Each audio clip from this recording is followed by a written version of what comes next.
Un champ magnétique, qu'est-ce que c'est? Pour répondre à cette question-là, j'ai besoin de vous rappeler ce qu'est une boussole. Une boussole, c'est juste une petite aiguille aimantée, avec une flèche qui pointe toujours plus ou moins vers le pôle nord géographique et qui reçoit donc par convention le nom de pôle nord magnétique, tandis que l'autre extrémité va recevoir bien évidemment le nom de pôle sud magnétique.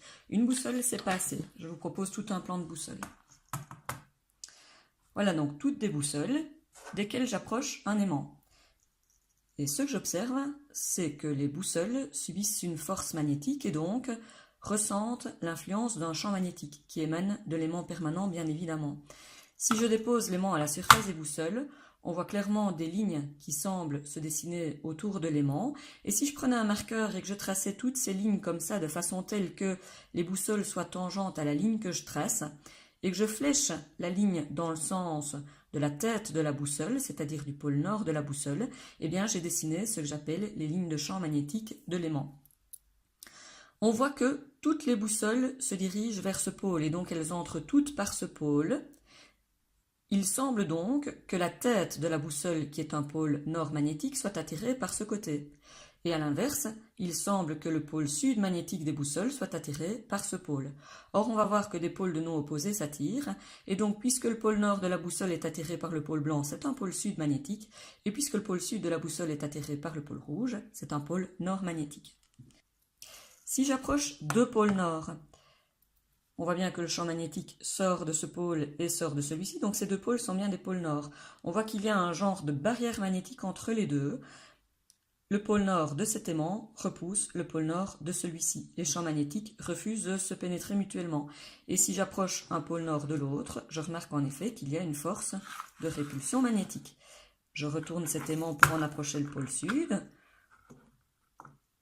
On voit clairement que les petites boussoles et donc le champ magnétique entre par ce pôle qui a reçu le nom de pôle sud, et celui-ci est toujours le pôle nord. Là, on voit un dessin complètement différent. On voit des lignes de champ qui partent de l'un et qui vont rejoindre l'autre. Et si on approche les deux aimants, on remarque le fait qu'il y a une force d'attraction entre les deux. Et ça, c'est intéressant aussi de s'arrêter 30 secondes là-dessus, parce que du coup, ici, c'est comme si j'avais un long aimant, et si je casse l'aimant en deux, j'ai un plus petit aimant, et si je cassais encore l'aimant en deux, j'aurais un aimant encore deux fois plus petit, ainsi de suite, jusqu'à avoir un atome en main, et j'aurais toujours un aimant. Et ça, c'est quand même assez extraordinaire. On ne peut pas, en magnétisme, séparer un pôle nord magnétique d'un pôle sud magnétique. Alors, il y a un autre type d'aimant qui est intéressant. L'aimant que je viens de vous présenter, c'est un aimant droit qui présente un champ magnétique similaire à celui qui est développé par notre planète Terre. Mais pour faire des expériences en physique, celui-là, il est sympa aussi. Ça, c'est un aimant en U. Et alors, ce qui est chouette, c'est qu'à l'intérieur des deux pattes de l'aimant, et on appelle cette zone l'entrefer de l'aimant, entre les deux fers, c'est pas très compliqué non plus, eh bien, on voit des lignes de champ magnétique qui sont parallèles les unes aux autres. Et donc, cette zone est une zone de champ magnétique uniforme. Et ça, pour faire des expériences, c'est quand même pas mal. Vous le verrez dans une prochaine vidéo. Alors, remarquez, je ne sais plus si je vous l'ai dit, mais ceci, c'est un pôle nord, puisque le champ magnétique en sort à gauche et à droite, bien sûr. Et donc, notre convention, c'est de dire que dans un aimant, le champ magnétique sort d'un pôle nord. Et sort et nord, ça rime. Donc, c'est pas compliqué non plus à retenir. Je termine cette vidéo en vous touchant un petit mot du champ magnétique généré par la planète Terre. Comme vous pouvez le voir sur cette représentation, le champ magnétique est très similaire au champ magnétique généré par un aimant droit. Toutefois, quand vous prenez une boussole en main à la surface de la Terre, c'est le pôle nord magnétique de la boussole qui est attiré par le nord géographique de la planète Terre qui, lui, est lié à l'axe de rotation de la planète. Et donc, si le nord magnétique est attiré par cette zone, c'est que cette zone, c'est une zone de sud magnétique. Et en réalité, le sud magnétique n'est pas exactement à la même place que le nord géographique. C'est ce qu'on appelle la déclinaison. Entre les deux, il y a un angle.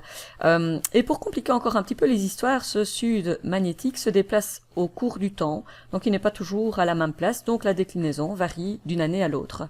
Alors, le champ magnétique terrestre est relativement faible, il a une valeur comprise en fonction des endroits à la surface de la Terre entre 30 et 60 microtesla. Oui, parce que je ne vous ai pas dit, vous savez depuis longtemps que les physiciens sont des gens bien, et ils ont rendu hommage à Nikola Tesla en donnant son nom à l'unité du champ magnétique que l'on modélise par un T imprimé. Alors, ce champ magnétique n'est pas partout constant à la surface de la Terre. Dans certaines zones, il s'est même inversé.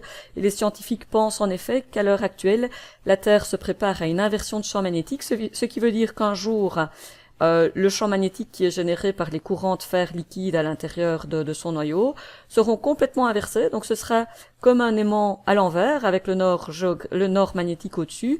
Alors fort bien, me direz-vous, parce que du coup le nord géographique ce sera presque un nord magnétique. Sauf que ce jour-là, quand vous tiendrez votre boussole en main, ce sera le sud de la boussole qui indiquera presque le nord géographique si vous avez suivi. Voilà.